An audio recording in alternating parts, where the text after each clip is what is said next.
Hey, Rebel Rouser. I'm Alan Voivod, and this is Star Wars 7 by 7. We're at episode number 1674. Is that right? Yeah, 1674. And today we're going to talk about the rest of the Black Spire updates, which are not entirely Black Spire and possibly involve, well, gosh, I don't know. It's kind of interesting to guess at, but we'll get there in a moment. First of all, I want to say that we are talking about a post that came up on StarWars.com that basically is, for all intents and purposes, a Journey to Galaxy's Edge publishing initiative.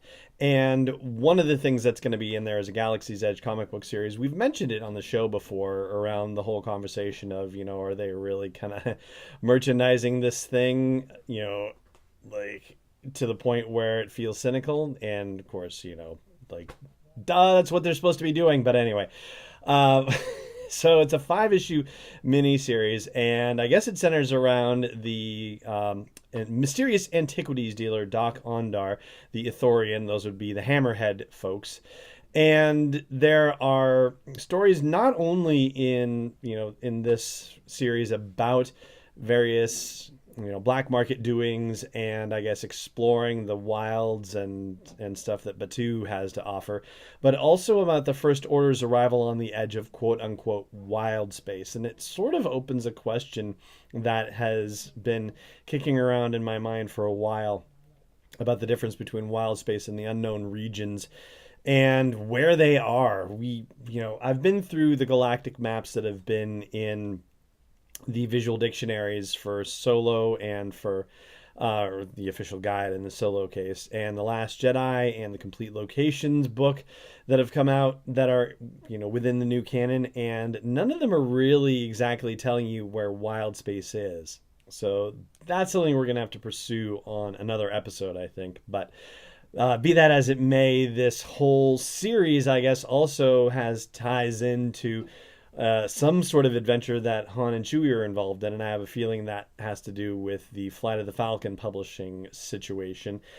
And then there's also going to be something related to it that tie into the question of when exactly in the canon timeline the existence of Galaxy's Edge and the existence of a park goer's experience of it actually happens. This apparently is supposed to take place shortly before, or at least months, it says, months ahead of voyaging to Batuu in person. So yeah, it's obviously taking place then, or at least part of the story is going to take place in the sequel era timeline.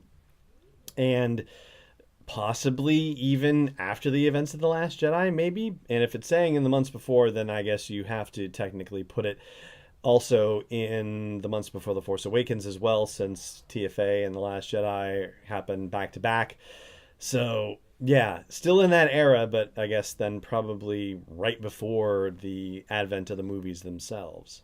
Then there's going to be a young adult novel called A Crash of Fate by Zoraida Cordova.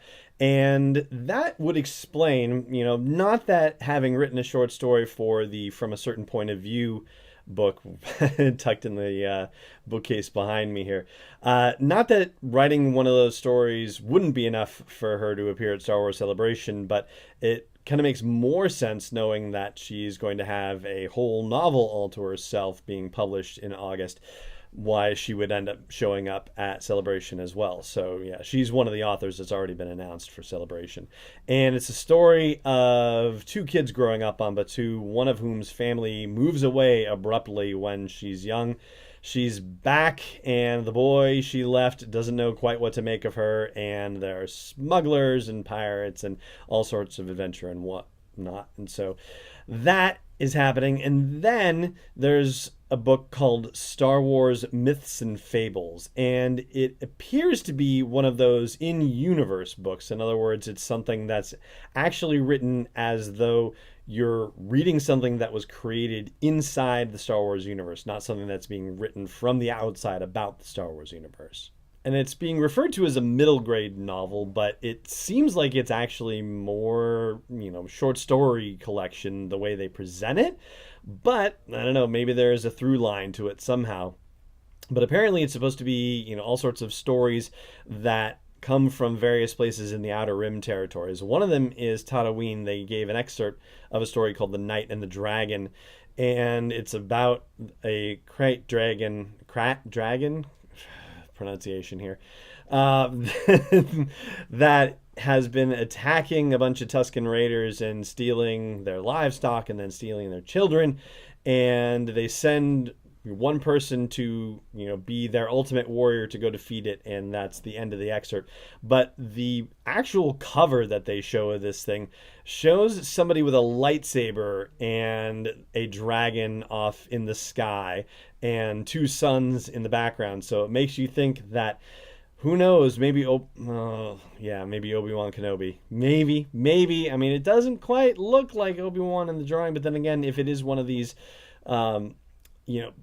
in-universe books where, like the Legends of Luke Skywalker, you can't necessarily trust, everything that you're reading in there, that, there may be certain points of view that conflict with each other and that, tell a certain story about the galaxy that, may or may not be canon, if you will. We get into that kind of slippery territory with myths and fables from George Mann, is the guy who is writing this one.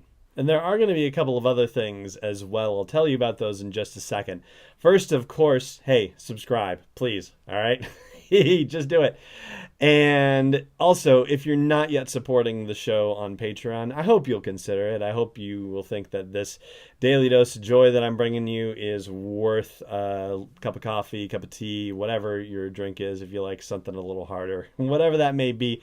And if you think I'm deserving of it, then please go to patreon.com/SW7X7.